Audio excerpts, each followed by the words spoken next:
Hello, I'm Julia. And I'm Nine, and today we're talking about public service and virtual reality. And what's the effect on society? Let's start. As we all know, the technology proved to be very important over the years and especially during the pandemic. But once inserted in this context, Portugal is going through some difficulties in public services due to the delay in technological dispersion among the population and because of the slowed investment in innovation compared to other EU members. This work was elaborated in the scope of the Curricula Unit Public Economics by Professor P.A.G. Diogo Lourenço in the Economics course at Portugalense University. The methodological process of structuring the work was done through the internet searches of scientific articles, the expected results to draw some conclusion about the use of the internet in communication technologies in the public service to the population.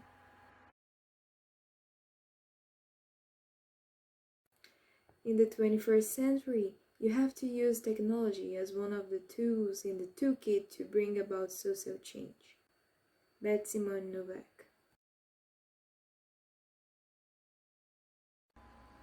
Public services. Demand for public services is in continuous growth in all countries, as seen in Wagner's Law, which states that the participation of public sector in the gross domestic product increased continuously over time. In this graph, you can see the division of public spending in the EU, and all of this together is close to 50% of GDP.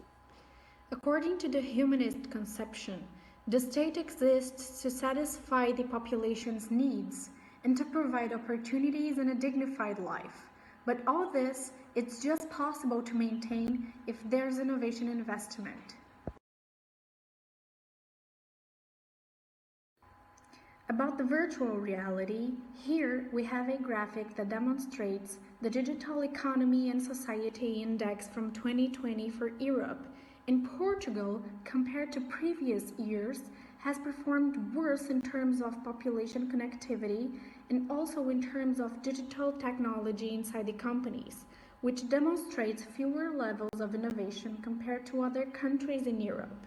On the contrary, Portugal's public services had an improvement compared to previous years. However, the correlation between the increase in technology in public service and the decrease in population's connectivity results, for example, in the difficulty experienced in the country in contacting, for the purpose of vaccination against COVID-19, citizens with fewer resources and access to technology, which prevents a faster fight against the pandemic.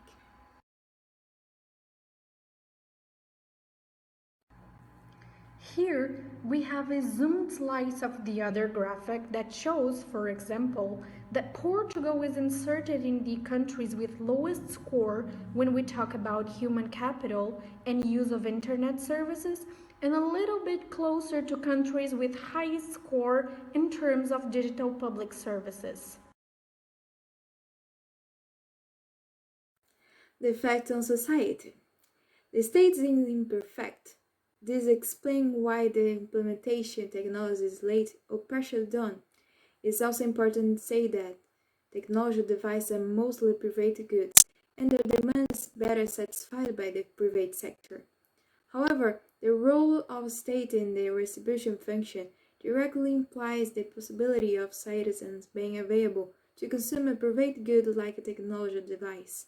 So, it is important that the government benefit is aligned with the collective benefit. In this graph, it's possible to observe the use of different platforms in Portugal, with emphasis on the intense increase in the use of mobile phones over the years.